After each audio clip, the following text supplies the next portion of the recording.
2024 का हमारा लोकसभा चुनाव देश का पूर्व के लोकसभा चुनाव से थोड़ा क्योंकि पूर्व के लोकसभा चुनाव में भारतीय संविधान या लोकतंत्र कहीं किसी को चर्चा नहीं थी कि इसको परिवर्तित किया जा सकता है स्वरूप। लेकिन जिस प्रकार से भारतीय जनता पार्टी और स्वयं प्रधानमंत्री जी 400 पार की घोषणा कर रहे हैं और जिस प्रकार से भारतीय जनता पार्टी के कई सांसद नेताओं ने संविधान बदलने का जो मंशा जताई है वो अपने आप में संकेत देती है कि आखिर 400 पार की आवश्यकता क्यों है। केवल इसीलिए शायद उनकी जो एजेंडा है वो देश में नया भारतीय संविधान बनाने का प्रयास है, क्योंकि सन 1950 से इन्होंने भारतीय संविधान को स्वीकार नहीं किया और आज भी अनेक यदि स्वयं मोहन भागवत जी का यदि आप बयान देखेंगे तो उन्होंने आरक्षण के मामले में कई बार प्रश्न चिन्ह लगाया। तो आज जो देश के हालात में उनका प्रमुख मुद्दा तो आज नहीं है। हम लोगों ने संविधान को पास करके संसदीय प्रणाली को बनाया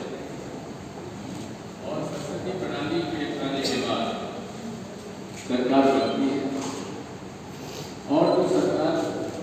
बनती है वो अपनी नियम और नीति जो वो कानून और नियम बनाती है उसमें प्रयोजक होती है। यदि आप देखेंगे तो 2014 में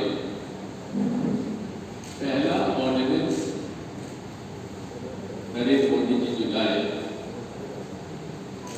वो था भूमि हमारा जो अधिग्रहण अधिनियम लैंड एक्विजिशन एक्ट 2013 को समाप्त करने का उनका पहला ऑर्डिनेंस था, जिसे कि कांग्रेस पार्टी के विरोध की वजह से नहीं लाया। लेकिन उसका जो मूल उद्देश्य था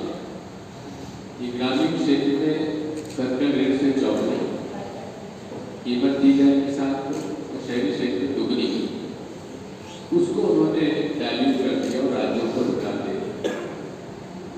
तो पहला हक उन्होंने किसान का ही छीना। उसके बाद यदि 2019 के बाद आते हैं तो वे 3 किसानों के खिलाफ कानून लाए, जैसे कि किसान और किसान की उपज को कॉर्पोरेट्स को सौंपने का एक उद्यम प्रयास था। मैं बधाई देता हूँ हरियाणा, पंजाब से और कई हमारे देश के किसान संगठनों को जिन्होंने एक उद्यम प्रयास सफल नहीं किया और उन्हें वापस देना था। इसी प्रकार मजदूरों के जो 44 उनके संरक्षण के लिए कानून थे। वैसे हमेशा मान्यता रही है कि देश में हर साल ट्राइपार्टाइट हमारी मीटिंग होती है, जिसमें सरकार, इंडस्ट्री और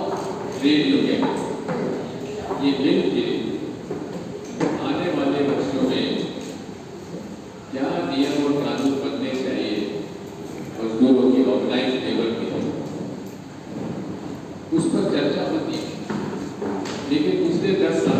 केवल एक बार ये कॉन्फ्रेंस हुई है, उसके बाद बिना चर्चा करे उन्होंने 44 मजदूर विदेशी कानून समाप्त करके उसको